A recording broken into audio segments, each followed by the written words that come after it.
கிருஷ்ணகிரி மாவட்ட காங்கிரஸ் கட்சி சார்பில் நடைபெற்ற பாராளுமன்ற எதிர்க்கட்சித் தலைவர் ராகுல் காந்தியை அவதூறாக பேசி வரும் RSS சித்தாந்தம் கொண்டவர்களை தேசிய பாதுகாப்பு சட்டத்தின் கீழ் கைது செய்ய வேண்டும் என வலியுறுத்தி நடத்தப்பட்ட கண்டன ஆர்ப்பாட்டத்தில் காங்கிரஸ் நாடாளுமன்ற உறுப்பினர் கோபிநாத் உள்ளிட்ட ஏராளமானவர்கள் பங்கேற்பு. கிருஷ்ணகிரி மாவட்ட காங்கிரஸ் கட்சி சார்பில் தமிழக காங்கிரஸ் தலைவர் செல்வ பெருந்தகையின் உத்தரவின்படி வெளிநாட்டில் சுற்றுப்பயணம் மேற்கொண்டுள்ள எதிர்க்கட்சித் தலைவர் ராகுல் காந்தியை தேசத்து துரோகி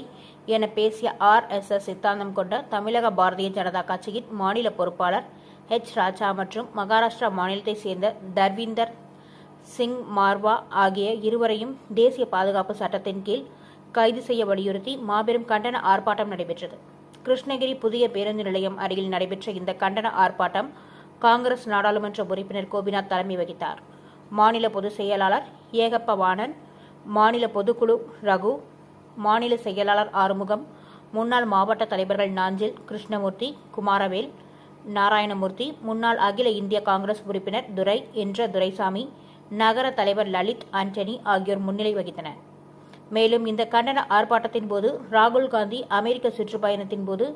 தேர்ந்தெடுக்கப்பட்ட பிரதிநிதிகளுடன் நடந்த சந்திப்பை ராஜா கொச்சைப்படுத்தி பேசுவது எவ்வகையிலும் ஏற்றுக்கொள்ள முடியாது. தமிழ்நாட்டுக்கும் தமிழக மக்களுக்கும் விரோதமான கருத்துக்களை கூறுவது, வகுப்புவாத விஷமத்தனமான கருத்துக்களை பரப்புவது, இது மத நல்லிணக்கத்தை சீர்குலைப்பது போன்ற செயல்களில் தொடர்ந்து ஈடுபட்டு வரும்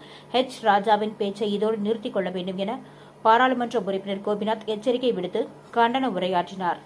மேலும் இந்த கண்டன ஆர்ப்பாட்டத்தில் அகில இந்திய காங்கிரஸ் கமிட்டி உறுப்பினர் குமரேசன், மாவட்ட துணைத் தலைவர் சேகர், ரகமத்துல்லா, விவேகானந்தன், காங்கிரஸ் கட்சியின் SC/ST பிரிவு முன்னாள் மாநில பொறுப்பாளர் ஆறுமுக சுப்பிரமணி, மாவட்ட கலைப்பிரிவு மாவட்ட தலைவர் கோவிந்தசாமி, நகரமன்ற உறுப்பினர் விநாயகம், முன்னாள் நகரமன்ற உறுப்பினர் முபாரக், சேவாதள மாவட்ட தலைவர் தேவராஜ், தொகுதி பொறுப்பாளர் ஆடிட்டர் வடிவேல், நகர துணைத் தலைவர் இருதயம், முன்னாள் கவுன்சிலர் ரமேஷ், ஊடகப் பிரிவு கமலக்கண்ணன், வட்டார தலைவர் தனஞ்சயன், டாக்டர் தசீப் உள்ளிட்ட பலர் கலந்து கொண்டு கண்டன கோஷங்களை எழுப்பினார்கள்.